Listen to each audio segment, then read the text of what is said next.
Hey everybody, it's Andy here, and I was on my way back from breakfast this morning when I spotted this little bandit marketing sign on the side of the sidewalk, and I thought, well, this is a little interesting marketing trick. I want to see, and it obviously had the URL. I wanted to see what was behind it because so many times marketers will do these offline campaigns, and you see this a lot with these QR codes, which are those little square barcodey looking things, which is a whole nother subject because I think they're completely worthless. But marketers miss the point when they drive someone to a landing page. So I thought I would go and check out this dryhead.com site to see if there was a bit of a case study so I could use it as a learning opportunity for all of you. So here I am at dryhead.com or headdry.com. There's some really good lessons here in terms of landing page design, copy, design, just persuasion, influence in general. So if we just start, and I'm just going to give you sort of my initial gut feeling going through this thing. When I look at the top of it, and the first thing for me, it's like visual confusion. Where do I look? Where does my eye go? Because there's so much going on the screen. So the first thing that jumps out at me is the headline, or not the headline, but the header, where it says head DR. I'm like, is it head doctor? And then it kind of occurred to me, it's like, oh, that's supposed to be a Y, that little element.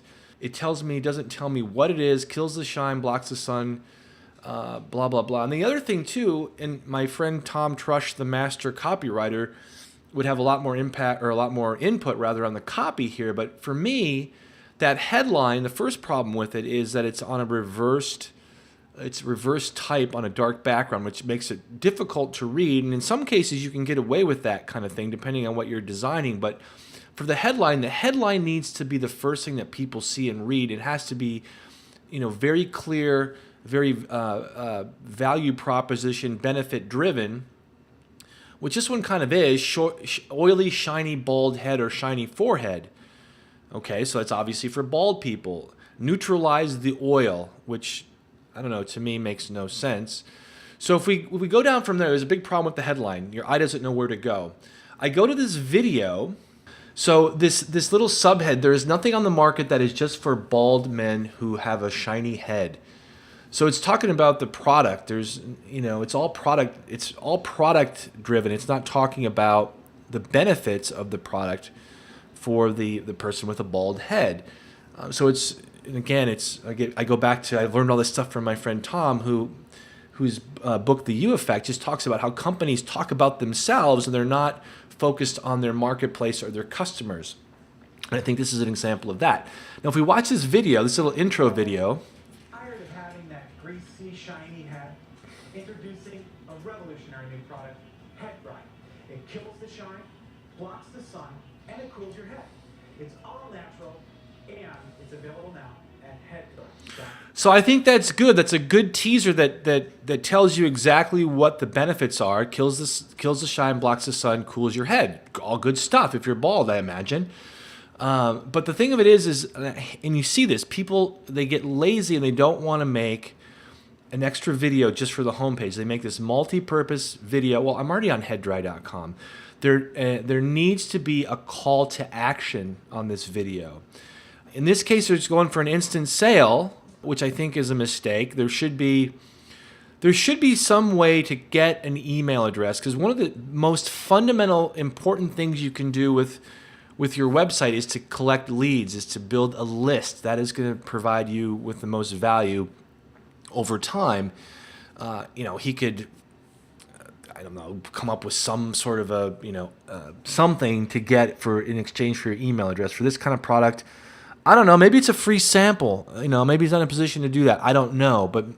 But if someone paid for shipping and handling, get a free sample or something like that. There's other ways to do it rather than going straight for the sale, because, I don't know this product. I don't know this person. I don't know if it's any good. There's a 100% satisfaction guarantee. Okay, well, that's cool. What does that mean? Can I get my money back if I don't like it? It's a little bit nebulous. So he's got some videos down here that talks about, I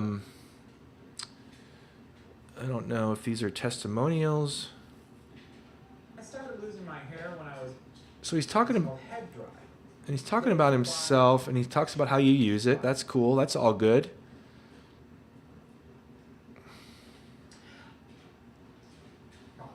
Very inexpensive. A whole 30 days of. The other thing is, even though we're bald. So he's got some like testimonial elements in there, but it's not evident on this video. It's all about him. If it were me, I would have a video labeled, see what other people have used. We've tried it on the street. Here's what their experience was it. With kind of like the blue blocker infomercial, short form infomercial thing where they show people trying it on. To me, that would be much more effective than this video because I see this and I have no idea. I have a son who has oily, shiny problem like that. That tells me nothing. Here we go. We've got before and after. You can kind of see that, which is, that's all good. That's all good stuff. It shows you, but, video would be so much more important for that. And you owe it to yourself. Free head dry. Sign up and enter the drawing. Enter the drawing for what? Yeah, see, this is just, and this is buried at the bottom. He should lead with this. He should lead with, this should be at the top. You want to get people's email addresses. Once you can do that, you can market to them because, again, people don't know anything about this product. They're just getting exposed to it for the first time. And although it's, it's not a very expensive product, and it's sort of an impulse buy, I guess, for this website. It could be a lot more effective. Again, just if you had that more at the top, go for the email address and the contact information, and then you can obviously go for the sale. You want to go for the sale, and just from a structural standpoint and design standpoint, there's a lot more effective way that this could be handled in terms of listing out the benefits, reiterating the guarantee that there's no risk, and then the buy now button below that to get people into it. So those are my little feedback. I certainly don't mean to pick on this guy or bag on him or anything, but I just wanted to point out some things just from a marketing standpoint that could make this a lot better, and hopefully you learn something along the way as you think about your own marketing and lead building efforts. So, hey, listen, if you found this video of any value, I would love to get your feedback below. Share it with somebody else, leave a comment, and I will talk to you soon.